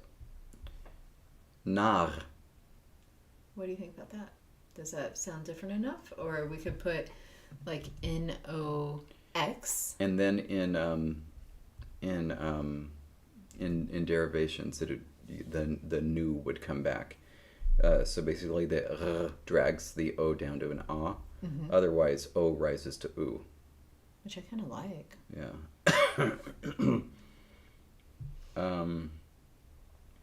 We could also go like N-O-N or N-E-N. We could get all sorts of N's in there. Let me. I just want to stay away from the central vowels because we do have one central vowel already. Somebody that hides would be narmo. Okay. What if we put a W in there? Numu. It's pretty cute. Well, let's do that. N-E-W? And Or N-O-W. N-O-W. Let's see Okay. what happened with just this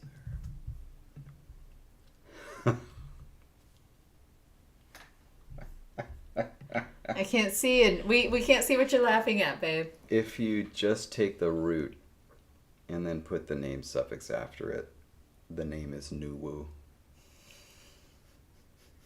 Okay, I see why you're laughing.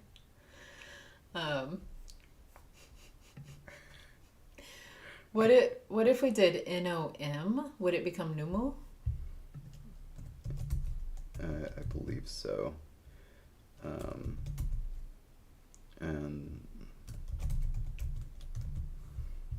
because by itself it would be non, and then it would become numu, and like a hider would be nomo, so with the nasal vowels. Yeah, I like that. I like Okay. numu. That's Okay. pretty cute. And that's good for this, because the reason I mentioned it. So archers, the class, and by the way, this was absolutely directly inspired by Shining Force. They can't attack anything that's right in front of them. They can't attack anything that's one square away. They have to be at a distance. Higher they level. can only jab when they're close, if they're at a high level. Higher level can do that, and only higher level. And so this one will need to, be further away. And so, yeah, I kind of like that. Okay. Nice. Danielle makes sense as a later kitten. New Mew. Love it. Oh, New Moo. Jonathan with the Greek. Like it. All right. So we need, by any chance, do we have anything like that? And what does this mean? It means to hide? To hide, yes. Which is intransitive. Oh my God, we have it. We have it. Right below, in fact. From the Om? Yeah. Nom. Om nom. Nice. Om nom chocolate. Icelandic chocolate. So good. So good. Okay, this is gonna. So to hide is no. Yeah.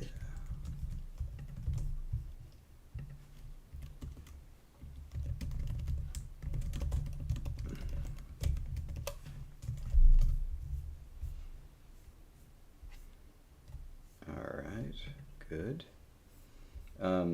And like, if we were being responsible as we're creating these new verbal roots, we could think, does it lend itself to any nouns in the noun classes? But Yeah, that feels like a future problem. yeah. Or rather, sorry, David, that's a future opportunity awaiting our exploration. Future tunity. Love it. It's 3:57 though. We can't, do Yeah. everything here. Yeah. Let's get this cat named. All right. So then.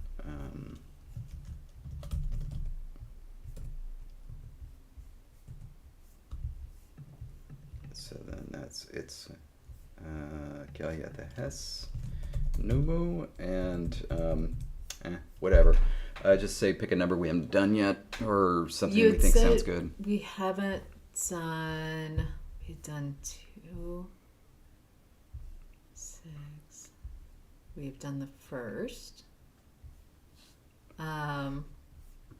We haven't done the 4th, which is the one based on Yah. Yeah, let's do that. Or Ki is the 5th. Let's do the 4th. And so 4th will be Yaghongos. Yaggh nasal O Ngos. GGH? According to this dictionary entry, yes. Yarongos. Yarongos.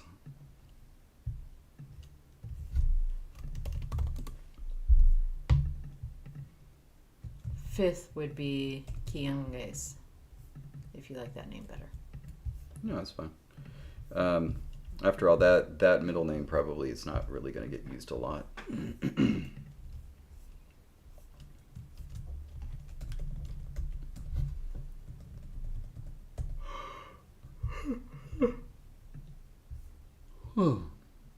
Actually, I kind of like that because it's got a K name at the beginning anyway, so we've got some variety there. Yep. All right, and so this one will be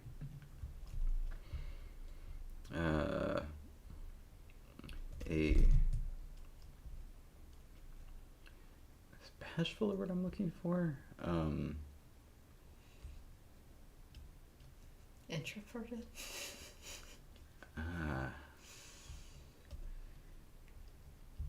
A cat who prefers to stalk in the shadows. A wallflower, if you will. Who's fond of climbing trees, hiding in corners, and and shooting arrows from afar. There we go. And that is pretty good. So we've got 1, 2, 3, 4, 5, 6, 7, 8. I keep feeling like we made progress, and then we. And then you count how many are left. Yeah. You shouldn't do that, David. You should count how many we finished. Yeah. Look, we finished altogether 5. We finished 5 cats. 6. No, wait. 1, 2, 3, 4, 5, 6. We have finished 6. Yeah, it's not bad. Woo! Right on, right on. And we've created some new words along the way. We've entertained the masses. And we've told you all to show up tomorrow for the Artifexian unveiling of the Christmas Conlang quiz, which features me, David, Bibleridian, Artifexian, of course, Madeline, and George from Conlangery. That was everyone, right? I feel like I'm missing someone. Oh my gosh. Right? Yeah. Well, Bill is emceeing. I don't, Yeah. but I was thinking contestants. Of course, Bill's there because Bill is like the other part of the podcast, but is not like one of the contestants doing questions. But I think Bill got more correct than I did in the game. I feel like there were 6 of Spoiler. us. It's not a spoiler. I think Bill could have gotten 100% on that quiz. I'm saying, I think Bill beat us all.